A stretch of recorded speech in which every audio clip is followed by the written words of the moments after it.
अनंत कोटि दंडवत सतगुरुदेव को। कल अपना विषय चल रहा था कि ज्ञान, आत्मज्ञान दो प्रकार का है और उसमें अदृढ़ ज्ञान का क्या फल है। कच्चा ज्ञान रह जाए और शरीर की आयु समाप्त हो जाए तो क्या फल है, तो बता दिया था कि श्रीमान धीमान के घर जन्म और फिर बालपने से ही वहाँ ज्ञानी कुल के लोगों के संपर्क में आना। अब वो कह रहे हैं अदृढ़ अपरोक्ष ज्ञान कब पूर्ण होता है। वो कहता है गुरुदेव मैं कब समझूं कि मेरा ज्ञान कच्चा है, पूर्णता कब है, कब समझूं कि मेरा ज्ञान कच्चा है। भाई पूरा हो गया, अब पक्का शुरू हो गया। तो कहा सतचित आनंद आदि ब्रह्म के विशेषणों का अपरोक्ष भान होने पर भी, आपको कल भी बताया था कि अपना स्वरूप बिल्कुल साक्षात हो जाए, ये सारी देह इंद्रियां काल ये सब उतर जाए, हमें निरोल अपना स्वरूप दिख जाए, फिर भी संशय और विपरीत भावनाएं आ सकती हैं। इसको कच्चा ज्ञान कहते हैं।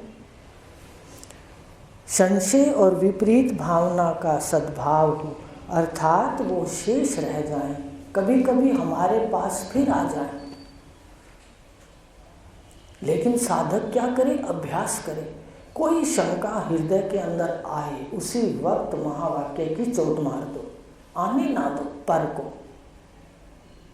तो ये जो आपकी बात है, पहले आपकी सविकल्प समाधि रहेगी, वो अभ्यास से फिर निर्विकल्प हो जाओगे। मन बिल्कुल साफ हो जाएगा, मन के अंदर कोई गंदगी नहीं उठेगी नहीं, तो आप उसको झाड़ू कैसे उठाओगे, झाड़ू ही नहीं उठाओगे। तो ये कहा कि अदृढ़ अपरोक्ष ज्ञान पूरा होता है जब संशय भी रहते हैं, कुछ कुछ विपरीत भावना भी है और अपने स्वरूप का साक्षात भी है, अपने स्वरूप का निरोल रूप से साक्षात भी है। ठीक है, आगे समझ बात। अब अगला प्रश्न है, फिर आगे दृढ़ ज्ञान शुरू हो जाता है। यहाँ तक तो है कच्चा ज्ञान। अब ज्ञान ले रहे हो, आपको बताया था कि यहाँ बैठे हुए सभी जितने भी हैं उनको गुरुदेव का वरदान है कि यहाँ बैठा हुआ गूंगा तो भले रहे पर अंधा नहीं रहेगा। ये महात्मा सतगुरु का आशीर्वाद है कि यहाँ बैठा हुआ साधक गूंगा तो रहेगा, भले बोल ना सके, सुना ना सके, पर दिखाई देगा उसको, अंधा नहीं रहेगा, दिव्य दृष्टि उसके पास रहेगी। तो इसलिए लगता है कि जो दृढ़ ज्ञान है, अदृढ़ ज्ञान है, उसमें वो शंकें भी हैं और ज्ञान भी है। तो उसके बाद कहा कि अब दृढ़ ज्ञान किसे कहते हैं। अदृढ़ का तो समझ आ गया कि मिलावट भी है और शुद्धता भी है। अब है असंभावना विपरीत भावना के रहित ब्रह्म और आत्मा की एकता का निश्चय हो जाना ही दृढ़ अपरोक्ष ब्रह्म ज्ञान है। दृढ़ अपरोक्ष ब्रह्म ज्ञान के अंदर तो जो ये ज्ञाता ज्ञान और ज्ञे की त्रिपुटी है जो हमें दिख रही है कि मैं जानने वाला हूँ, सामने विषय जाने जा रहे हैं और इंद्रियां माध्यम हैं, ये तीनों त्रिपुटी त्रिगुणात्मक लय हो जाती है। केवल अपना स्वरूप रहता है कैवल्य, ज्ञाता ज्ञान ज्ञे त्रिपुटी, इसका भान नहीं रहता, कैवल्य आत्म सत्ता ही है। तो ये स्थिति जब हो जाती है, संशय भी नहीं रहते, विपरीत भावना भी नहीं रहती, त्रिपुटी भी नहीं रहती है, भान नहीं होता। तो ये है दृढ़ अपरोक्ष ब्रह्म ज्ञान। अब फिर से सुन लो, असंभावना विपरीत भावना के रहित ब्रह्म और आत्मा की एकता का निश्चय हो जाना ही दृढ़ अपरोक्ष ब्रह्म ज्ञान है, दृढ़ ज्ञान। तो अब उन्होंने कहा कि दृढ़ अपरोक्ष ब्रह्म ज्ञान होता किससे है। भाई ये तो ठीक है कि भावना, विपरीत भावना भी लय हो जाएगी, खत्म हो जाएगी, संशय भी खत्म हो जाएंगे, तो अब बताओ, वो कहते ये जो दृढ़ अपरोक्ष ब्रह्म ज्ञान है ये किससे होता है? कहते सतगुरु के मुख से, श्रवण से। महावाक्य भी अगर आपके पास है और श्रवण, मनन और निधिध्यासन नहीं है तो साक्षात नहीं हो सकता, क्योंकि साक्षात अपना स्वरूप है, पर उसमें स्थित होने के लिए जो बाधाएं हैं वो श्रवण से हटेंगी, क्योंकि देह बन के बैठे हैं, इंद्रियों के धर्म बन के बैठे हैं, इंद्रियों में घुस के बैठे हैं। ये सारा का सारा श्रवण से जाएगा, और श्रवण करके मनन करेगा साधक। ऐसे साधक को मुनि कहा है। जो मननशील है आत्म ब्रह्म ज्ञान का, उसको मुनि कहा है। तो श्रवण करेगा, सतगुरु के मुख से मनन करेगा, और फिर ये हिसाब लगाएगा कि मेरे जीवन में क्या घटा, क्या घट रहा है, उसका हम हिसाब लगाएंगे कि कितना हमारे उस विचार से इधर मन का सुधार है। अगर हम वही के वही हैं व्यवहार के अंदर, तो भूल जाओ कि भाई कोई आगे की बात है, क्योंकि सत्य गुण प्रधान, शुद्ध सत्य गुण प्रधान हो जाएगा जब हम महावाक्य से अपनी यात्रा शुरू करेंगे। तो एकदम नहीं होता, ये धीर पुरुषों की विद्या धीरे धीरे होता है। इसलिए मन का निरीक्षण सदा करते रहो, चाहे वो पाठ मिले घर के लिए या ना मिले। तो कहा कि सतगुरु के मुख से श्रवण, महावाक्यों के अर्थ का श्रवण, मनन और निधिध्यासन रूप विचार करने पर अपरोक्ष ब्रह्म ज्ञान होता है। 4 चीज़ें हमारे पास होनी चाहिए: सतगुरु का श्रवण, अपना मनन और निधिध्यासन का हिसाब, 3 बातें, और महावाक्य का श्रवण। सतगुरुदेव महावाक्य का श्रवण कराएंगे, शोधन कराएंगे। 4 महावाक्यों में ईश्वर और जीव का अलग अलग हिसाब है, किसको कौन से भाग को त्याग करना है, कौन से भाग को ग्रहण करना है, ये अपने शरीर पे घटाना होता है। तो इस प्रकार कहा कि सतगुरु देव से 4 बातें: महावाक्य, उसका शोधन, श्रवण, मनन और निधिध्यासन। मतलब महावाक्य भी हो और उसका श्रवण भी हो, और फिर अपना मनन भी हो, और फिर हिसाब भी हो। ये थोड़ा कि हम बस सुन लें और फिर बस अपने गुणों का निरीक्षण ही ना करें। तो मनन ना करेंगे तो कैसे मन उपराम होएगा, क्योंकि मन तो विश्व में माया का है, इधर ही ज़्यादा जाता है। तो ये कहा गुरुदेव ने कि श्रवण, मनन, निधिध्यासन और महावाक्य का शोधन करके उसका श्रवण कराएंगे सतगुरुदेव। यह को यह कर देंगे और मैं को मैं, फिर दोनों का स्थान बता देंगे कि कहाँ से दोनों आते हैं और कहाँ जाते हैं, बस वो है अपना वास्तविक स्वरूप। तो ये श्रवण जब करेंगे तो पक्का ज्ञान होगा। तभी तो आपको बताया कि रोज़ आज आप जाके इसका मनन करना। कल आपको शीशे के दोष बताए थे, आज अपने शीशे पे घटाओ, घर जाके शीशे पे घटाना। जब आप सुबह उठते हो तो शीशा पहले उठता है, समझ रहे हो? शीशे में आपकी मैं 1 से 2, देह में मैं, साक्षी मैं। सुषुप्ति में कौन सी मैं होती है? आपका स्वरूप साक्षी, जानते हो? सुबह उठ के कहते हैं कि बड़ी अच्छी नींद आई, मतलब मेरे घर में नींद आई, पर कैसी नींद आई? अच्छी आई। घर में आई, मेरे ऊपर नहीं चढ़ी, मैं जागता रहा और नींद आई और चली गई। ये है इसका अर्थ। तो घर जो आपके पास नींद आई, तो नींद आई अंतःकरण को, नींद आई इंद्रियों को, नींद आई देह को। तो ये जो शीशा है ये रात को समझ लो औंधा हो गया। शीशा सीधा है तो आपको 2 दिखाएगा, औंधा हो गया तो आप ही आप हो। तो रात को औंधा हो जाता है अंतःकरण का शीशा, शरीर, इंद्रियां, देह औंधा हो जाता है। सुबह जब शीशा उठता है तो सीधा आप देह में उठते हो। शीशा उठता है तो आपकी साक्षी मैं किस में उठती है? ध्यान से देखो, बिल्कुल प्रत्यक्ष है, इस देह में आ जाए, उठती है। सुबह उठ के बैठना, इस देह में उठते ही शीशा क्या दिखाता है आपको? साक्षी को अहम शरीर के अंदर। दूसरा दोष आ गया, उसने एक का दो भी दिखा दिया आपको, एक आपकी साक्षी में और एक आपकी देह वाली में, इंद्रियों वाली में।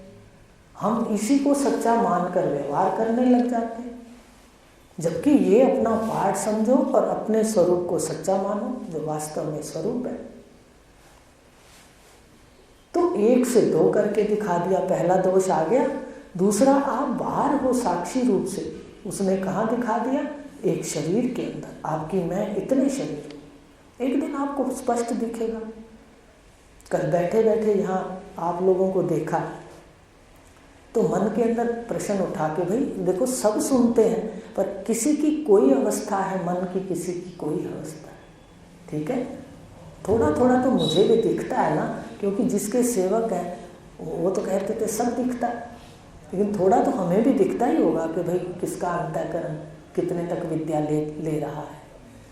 तो एकदम आया कि तूने तो लिखा नहीं यहाँ पर, क्योंकि जितने अंतःकरण हैं ये अपने अपने कर्मों के हिसाब से अपनी भूमिकाओं में बैठे हैं। ज्ञान की भूमिका है, हर व्यक्ति एक स्थान पर नहीं बैठता। कोई श्रवण पे बैठा है, कोई मनन पे बैठा है, कोई निधिध्यासन पे बैठा है, कोई उपराम होने में बैठा है, कोई महावाक्य में बैठा है, कोई निर्विकल्प समाधि में, कोई सविकल्प समाधि में, कोई तुरिया में भी बैठ जाता होगा थोड़ी देर के लिए। तो इस प्रकार एकदम आया कि तूने तो लिखा नहीं। तो कैसे देखो गुरुदेव दिखाते हैं कि जितना भी ये दिखाई दे रहा है ये सारा तेल गुणों का है। तो कहा शीशे की तरह आप मनन करोगे ना, फिर आपको सब कुछ अंदर आपके भी है। जो मैं हूं सो आप हो, तो आपको क्यों नहीं दिखाई देगा? तो साक्षी मैं सुषुप्ति वाली, कल जब उठो नींद से तो बैठ जाना कि साक्षी भी है और ये मैं भी हो गई, देह वाली स्त्री बन गई, उठ के बस खाना बनाना है, बच्चों को भेजना। अब आप बाहर हो और दूसरा दोष दिखा दिया, आपको अंदर दिखा दिया, और इतना अंदर दिखा दिया कि हम रोज बाहर जाते हैं फिर भी इसको छोड़ नहीं पाते, पकड़े रखते। तीसरा क्या दिखा दिया? हूं मैं सच्चिदानंद सदा रहने वाला, पर देह में मरने वाला दिखा दिया। बिना सतगुरु के कृपा के कोई जीव मृत्यु से नहीं बच सकता, लेकिन सतगुरुदेव ने बता दिया कि मृत्यु का स्थान स्थूल देह है।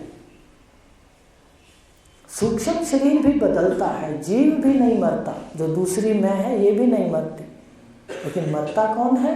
यह मरता। और ये तो तेरे सामने रोज ही मर रहा, तू देखता नहीं। तो एक था मैं, दो हो गई। कल देखना बैठ के, मैं बाहर मैं अंदर हो गई। बाहर वाले को परिच्छिन्न कर दिया, अंदर दायरे वाला कर दिया कि स्त्री है, पुरुष है, गाय है, कोई भी है, जितने पशु हैं, पक्षी हैं, सारे अंदर परिच्छिन्न कर दिया शीशों में, देहों में। 3 दोष हो गए। अब उसने उल्टा भी कर दिया, मैं हूं तो अजर अमर आत्मा, पर इसने क्या दिखा दिया? शीशे में मरने वाला दिखा दिया विपरीत। और जब ज्ञान हुआ तो कहते हैं मरना तो मेरे स्वरूप में नहीं, जहाँ मरना है वो तो पहले चल रही है लीला। मृत्यु तो एक क्षण भी नहीं रुकी ना, रुकी है क्या? हम ना देखेंगे तो भी मृत्यु इस शरीर के अंदर है। हम समय का कितना लाभ उठा सकते हैं, ये आपकी कला है, आपकी जीत है। आप रोक नहीं सकते सृष्टि के किसी काम को। तो बता रहे हैं पहला दोष, मैं व्यापक और अंदर क्या हो गई? परिच्छिन्न। एक के बाद 2 भासने लगी मैं। तीसरा दोष, इसमें जो शीशे के गुण हैं वो अपने अंदर आने लगे। अंतःकरण के देह के गुण हैं जन्मना मरना, अंतःकरण के गुण हैं सुख दुख और कर्ता भोक्ता। तो ये कहता है मैं करूँगा, मैंने किया, मैं भोग रहा हूँ। तुम तो भोगने वाले को पीछे देख रहे हो। भोगने वाला मन है, याद रखना। करने वाला भी मन है। मन लगता है तो पाप पुण्य होता है, इसलिए भोगते वक्त भी मन है। अगर आप सुषुप्ति में या बेहोशी का इंजेक्शन लगा देते हो तो ये नहीं भोगता। भोगता है क्या? मन होता है तो भोगते हैं। मन होए जब पाऊँ मैं दुख, और जब मन नहीं है तो मेरा स्वरूप ही आनंद है। तो ये बता रहे हैं कि कौन से स्थान पर कैसे दोष आ गए। तुम साक्षी हो। देह के आते अंदर, देह के आते दो, देह के आधे इसके गुण आपके अंदर, शीशे के। मान लो मल है, पाप है, पुण्य है। क्या कहते हैं हम? मैं पापी, मैं पुण्यात्मा, यही समझते। तो ये है शीशे के धर्म आ गए। और फिर बाहर की वस्तुएं भी, बाहर जितने रिश्ते नाते हैं वो सारे कहाँ दिखने लग जाते हैं? सुबह उठते ही दिखते हैं कि चलो चलो खाना बनाओ, पति देव ने जाना है, मुझे ऑफिस जाना है, मुझे सर्विस पे जाना है, बच्चों का खाना देना है। देखो कैसे बन गए, उठते अंदर दिखने लग जाते हैं। और वास्तव में अंतःकरण सुबह उठा तो ये गलतियां 5 हुई। अंतःकरण रात को सुला दो, फिर देखो आप ही आप हो, कुछ नहीं है। कितना प्रिय हमारा कोई है तो भी हमारे साथ सोया हुआ है, फिर भी उसकी याद नहीं है। अंतःकरण नहीं है तो याद भी नहीं। कैसा चमत्कार है माया का। और जीव सारे इसके माया के अंदर आ गए। भगवान ने कहा मैं यंत्राकार फिराता हूँ भूतों को निज शक्ति से। मैं अपनी माया शक्ति से सबको यंत्राकार घुमाता रहता हूँ। घूमता तो ज्ञानी भी है। ज्ञानी भी अपने प्रारब्ध के कर्म करता है। उसका प्रारब्ध प्रवृत्ति प्रधान है तो उसके सामने उपस्थित हो जाते हैं कार्य, तो उसको करने पड़ते हैं, चाहे उसका वहाँ पर रुझान है या नहीं। वो एक आराम से, जैसे कोई हवा से सूखा हुआ पत्ता होता है ना, उड़ता रहता है, ऐसे वो अपना कार्य चुपचाप करते रहते हैं उदासीन होकर। उसको भी करने पड़ते। तो इस प्रकार कहा कि ये अंतःकरण आज देखना है सुबह उठते ही कि मैं ही था। सुषुप्ति में कोई नहीं था, ना घर था, ना परिवार था, ना मेरा शरीर था। अब शरीर आते ही मैं क्या हो गई? एक देह वाली मैं आ गई और सारे विकार छूट। तो ये है, ऐसा मनन चिंतन करेंगे तो दृढ़ ज्ञान हो जाएगा कि मैं आत्मा ब्रह्म। ये सारा मेरी माया का, महिमा का, आत्मा की महिमा का विस्तार है। सारा परमात्मा की महिमा का विस्तार है। महिमा माने माया, लेकिन वास्तव में आप है। तो कहा कि ये जो दृढ़ ज्ञान है ये कब होता है, इसकी पूर्णता कब होती है?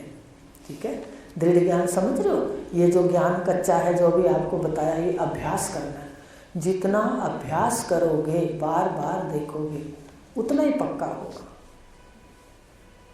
और एक और बात होगी कि जो आसक्ति अपनी जगह जगह है, वो रस्सियाँ ढीली होकर के छूटने लग जाएंगी।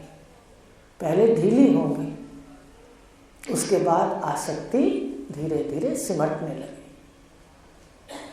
तो कहा कि ये दृढ़ ज्ञान कब होगा, आपको बता दिया कि इसका अभ्यास करो। रोज आपको बताते हैं कि आप रोज देह में आके व्यापार करते हो, लेन देन करते हो, और रात को सभी दुकानों के 14 इंद्रियों के शटर बंद करके अपने घर जाते हो। देखा करो। तो देखना तो चाहिए ना उठते।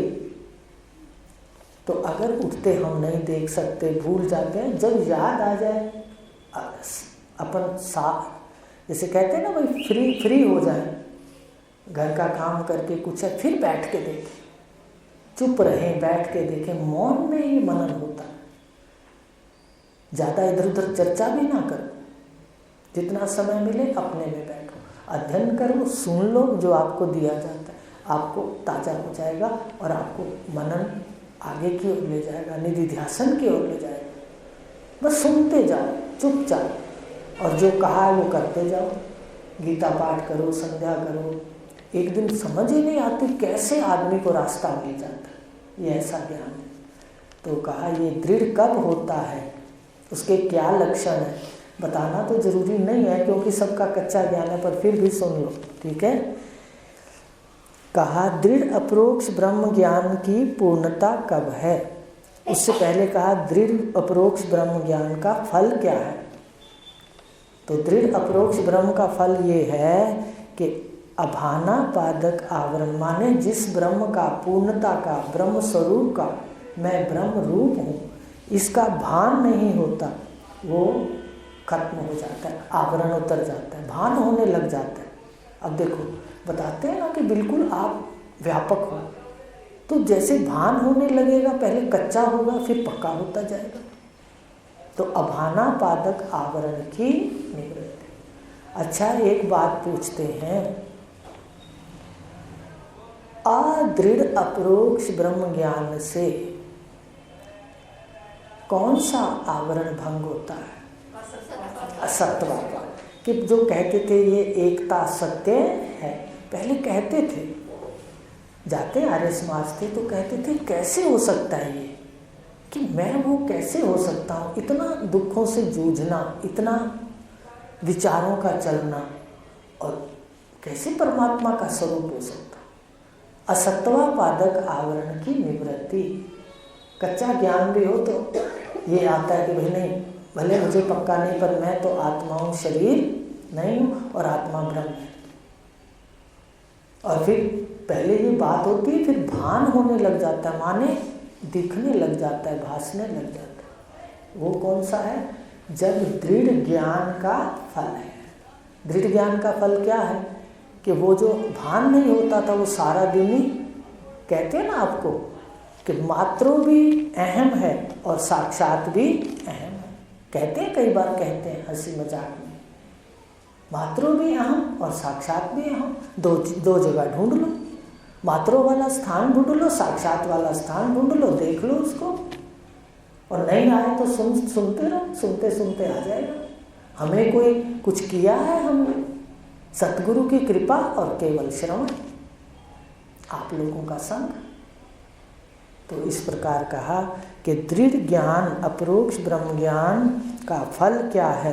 कहते अभाना पादक आवरण हट जाता है, और जीवन का जो विक्षेप होता है ना, सारा दिन विक्षेप समझते हो, उथल पुथल कष्ट, ये खत्म हो जाता है। लेश अविद्या ब्रह्म ज्ञानी को भी होती है जब तक शरीर होता है, थोड़ा सा उसके कभी बात उठे तो दूध का उबाला कहते हैं, इतनी देर रहता है बस उसके लिए। कोई भी बात की प्रतिक्रिया है वो इतनी सी देर रहती है बस, शास्त्र कहता है। क्यों? क्योंकि जब तक देह है उसके पास लेश विद्या है। तो अज्ञानी व्यक्ति तो सारा दिन ही विक्षेप में रहता है, विक्षेप की निवृत्ति हो जाती है और उसको भान होने लग जाता है, सब जगह साक्षात दिखता है और माया शून्य हो जाती है। एक समय आता है त्रिपुटी दिखती नहीं, ज्ञाता ज्ञान के। तो ये एक अद्वैत का साक्षात हो जाना, ये दृढ़ अपरोक्ष ब्रह्म ज्ञान है। वैसे तो आंखों में बैठा है, कपड़े पहन पहन के आंखों में बैठे हो, अक्षर किल्ली है और कपड़ा टंगा हुआ है। मुझे तो कई बार दिखता है, देखो कपड़ा कैसे टंगा हुआ। अच्छा, कई बार कोई कमज़ोर हो जाता है, कहते हैं ना कपड़ा लथ, हमारी भाषा में कहते हैं लत्था खड़ा है। लत्था माने नीचे लटक गया है, तो आता है देखो। बीमार हो गए तो सारा कुछ क्या होने लग जाता है, मनन होता रहता है। ऐसे ऐसे बस पढ़ते रहा करो, सुनते रहा करो, अपने आप मनन हो जाएगा कि कैसे कपड़ा टंगा हुआ है अक्षर किल्ली पर। समझ रहे हो मेरी बात?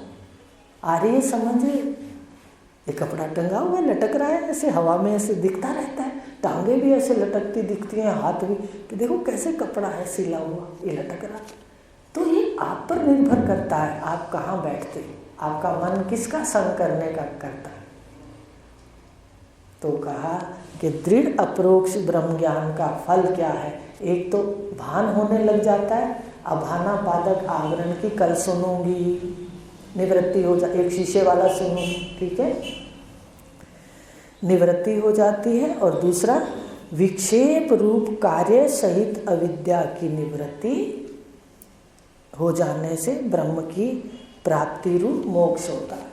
फल यह है कि परम अपने स्वरूप की प्राप्ति, अपने ब्रह्म स्वरूप की प्राप्ति और विक्षेप की निवृत्ति, और इन सब का कारण जो अविद्या है उसका सफाया हो जाता है, अज्ञान का बिल्कुल सफाया हो जाता है।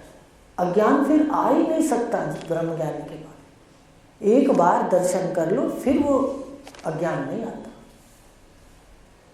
तो इस प्रकार कहा ये दृढ़ अपरोक्ष ब्रह्म का ज्ञान का फल है। दो बातें ध्यान देना, ठीक है, इसको पढ़ना, अभाना पादक आवरण की निवृत्ति और विक्षेप कार्य सहित अविद्या की निवृत्ति। अब दृढ़ अपरोक्ष ब्रह्म ज्ञान की पूर्णता कब समझनी चाहिए, कल इसको लेंगे। आज इतना ही लेंगे। दो काम है आपके पास कि दृढ़ ज्ञान अदृढ़ ज्ञान है घर में देखना, चाहे किसी को, इसीलिए तो कल वो पाठ लिखने के लिए प्रेरणा उठ रही कि किसी को, जिसको कहते हैं ना 10%, 20%, हर कोई यहाँ ऐसे बैठा है, कोई 30% लेके बैठा है, कोई 10%, कोई 50%। तो अंदर से गुरुदेव ने कहा तूने ये तो लिखा ही नहीं कि भाई कैसे, क्यों है ऐसा। गुरुदेव के बादल तो सब पर बराबर बरसते हैं। वो ये तो नहीं कहते कि तेरे को ये नहीं देना, तेरे को ये नहीं सुनाना, पर सुनने वाले की स्थिति अपनी अपनी। तो इसमें भी राज है, हमारे शास्त्रों ने खोले हैं। तो इस प्रकार कहा कि दृढ़ अपरोक्ष ब्रह्म ज्ञान का फल पूछूंगी कल, ठीक है, पढ़ के आना। दूसरा, शीशे में जो दोष है वो आप में कैसे आ गए ये भी देख के आना। सुषुप्ति और जागृत को देखना, ठीक है, ना देखने आए फिर भी देखो, टूटा फूटा देख के आओ, फिर भी एक दिन आ जाएगा। तो कल लेंगे दृढ़ अपरोक्ष ज्ञान कब पूरा होगा, ये कैसे पता चले। पर ये बात तो खैर अपने काम की अभी नहीं है, पर फिर भी सुन लें, ठीक है। वो काम की है कि कभी आत्मा बन जाते हैं, हैं नहीं, कभी आत्मा बन जाते हैं, कभी शरीर बन जाते हैं, ऐसा चलता है। तो देख के आना। ओम पूर्णमदः